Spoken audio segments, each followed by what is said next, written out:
Within the next few minutes, you're going to hear something that will completely flip the way you think about female desire. A truth so raw and unsettling that modern psychology has done everything it can to bury it. This isn't some recycled, dating advice, or another surface-level hot take. This is about a piece of human nature Freud himself was afraid to publish. A truth hidden in private letters, edited out of official works, and quietly buried by the very people who claim to protect his legacy.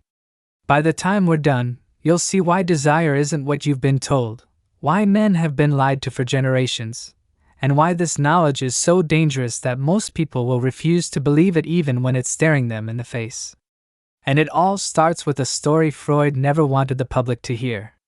In 1895, a wealthy Viennese aristocrat named Anna von Lieben, let's just call her Anna, came to Freud with a problem. She was suffering from violent hysterical fits, locked in a loveless marriage, and haunted by desires she couldn't put into words. Freud, still a young neurologist at the time, began peeling back the layers of her subconscious. What he found rattled him to the core. Anna didn't just want, in the polite sense. She craved, wildly, unapologetically, in ways society would have called monstrous. She fantasized about domination, humiliation, even violence. And here's the part that shocked Freud the most: she wasn't an outlier. Her secret desires weren't rare at all. They were common. Maybe even the default. In one private letter, Freud wrote, "The civilized woman is a facade. Beneath it lies a chaos of primal impulses, a hunger that dares not speak its name." If you think that's disturbing, wait until you hear about Dora, another of Freud's most famous patients. Dora was just 18 when she accused a family friend of making advances toward her. Her father sent her to Freud, expecting a case of trauma. But what Freud found in his notes told a darker story. Dora wasn't entirely repulsed by the man's advances. In fact, she was aroused by them. The real reason for her emotional breakdown wasn't the act. It was that he stopped pursuing her after she resisted. Freud called this the eroticization of refusal, where rejection fuels attraction, and the very act of being denied creates obsession. Now think about the messages men get today. Persistence is harassment. A no must always mean no. Of course, those rules make sense in the realm of morality and law. But in the realm of attraction? History tells a different story. Cleopatra kept Caesar hooked by alternating passion and withdrawal. Medieval troubadours spent lifetimes pining for women they could never have. Across centuries, the same pattern emerges. Desire thrives in tension, in the charged space between wanting and having. Yet modern narratives often pretend this isn't true. They cling to the idea that desire should be logical and straightforward, when it's anything but. Here's where Freud's most controversial idea comes in, the one that's been misunderstood for over a century. You've probably heard of penis envy. It's often dismissed as outdated nonsense. But Freud's original meaning wasn't about anatomy, it was about agency. He argued that women were taught to receive pleasure, not to take it. Their desire was filtered through masculine energy, through the thrill of being pursued, dominated, and overwhelmed. This, Freud said, explained why even the most empowered women often fantasized about submission, why billionaire romance novels fly off the shelves, and why the rise of female independence has come with a surge in BDSM culture. If that still sounds far-fetched, let's jump to 1953. Alfred Kinsey, one of the fathers of modern sex research, ran experiments measuring women's physical arousal while they listened to different kinds of stories. His findings were explosive. Women's bodies reacted more strongly to tales of forced seduction than to consensual, romantic ones. In other words, their physiology didn't match their stated values. But Kinsey didn't publish those results widely. Why? Because they clashed with the growing feminist narrative. The truth was simply too inconvenient. So what does this mean for men today? It means the things you've been told to avoid: teasing, push-pull dynamics, a hint of danger, aren't just games. They're hardwired triggers. It means the so-called nice guy doesn't finish last because he's kind, he finishes last because he's predictable. It means that in the boardroom a woman may want equality, but in the bedroom, her fantasies often revolve around asymmetry. And most of all, it means that the real key to attraction isn't giving women what they say they want, it's tapping into what they can't admit they need. But this is just the beginning. Because ignoring what Freud discovered doesn't just affect individual relationships, it shapes entire societies. Today, there's a silent epidemic spreading, men withdrawing from dating, from relationships, even from ambition. Young men are giving up, not because they're lazy, but because they've played by the rules and been punished for it. The rules of kindness, equality, and unconditional respect have backfired, leaving them invisible to the very women they hope to attract. This isn't a sudden cultural accident. Freud predicted it over a century ago.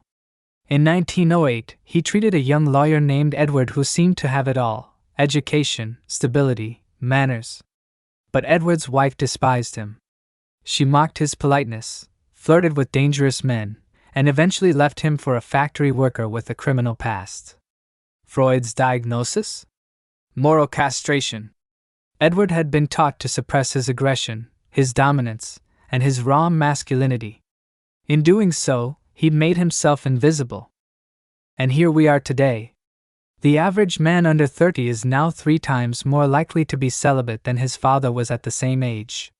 Dating apps have concentrated female attention on the top 10% of men, leaving the rest ignored. And the men who succeed? They're not the ones following the modern rulebook. They're the ones who, whether they know it or not, have tapped into the darker truth Freud uncovered. Female desire doesn't care about fairness. It cares about intensity.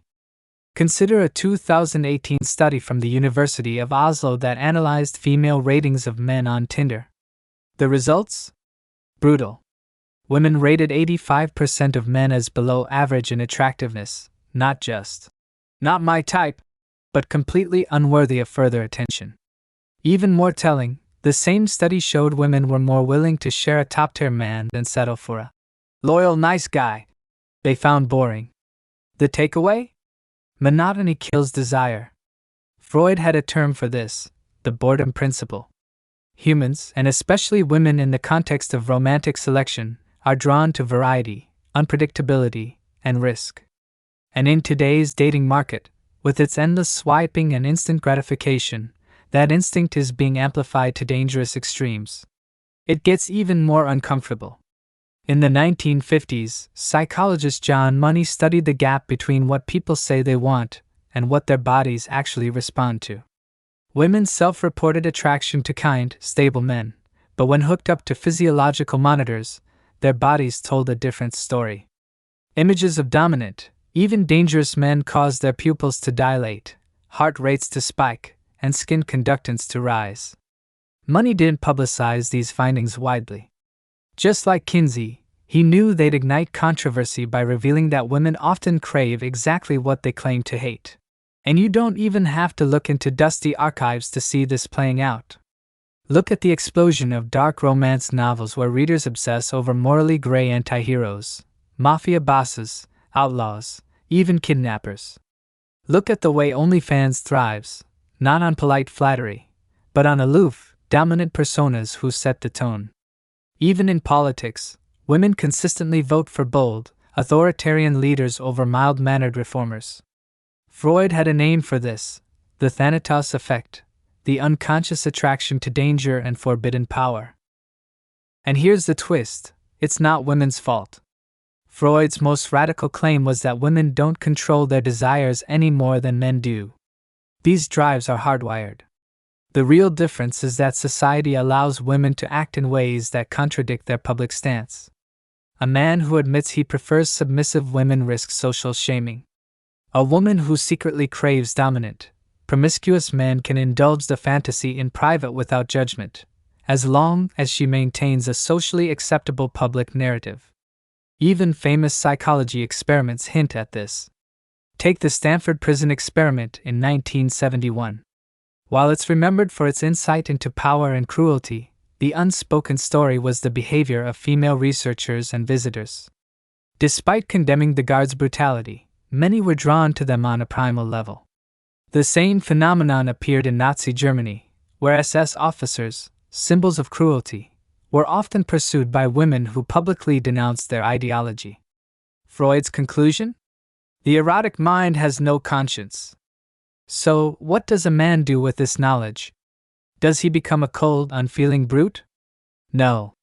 The solution isn't to become a monster, it's to understand the rules of the game that have always existed beneath the surface. The men who thrive aren't the ones who resent female nature, they're the ones who master it. They understand that attraction is not logical, it's psychological. It's built on tension, not on appeasement. Now let's fast forward to 1927 and the work of Wilhelm Reich, one of Freud's protégés. Reich secretly interviewed working-class women in Berlin to find out what they truly desired in men. The results were incendiary, so much so that the Nazis later burned his research. Why? Because the truth threatened the political narrative. These women didn't want equals, they wanted polarity. They wanted men who were stronger, more decisive, and in control. One woman put it bluntly, "I don't want to be his friend. I want to be his exception." Modern men have been told the opposite, that dominance is abuse, masculinity is toxic, and that the way to a woman's heart is through constant emotional availability and deference. But research continues to prove otherwise. A 2020 study in the Journal of Personality and Social Psychology found that women reported greater sexual satisfaction with partners who displayed assertiveness, even aggression, in intimate contexts. Not because they enjoyed pain, but because passion thrives in friction. As Freud said, desire is born from the tension between surrender and conquest. The irony? The same society that condemns male dominance publicly rewards it privately.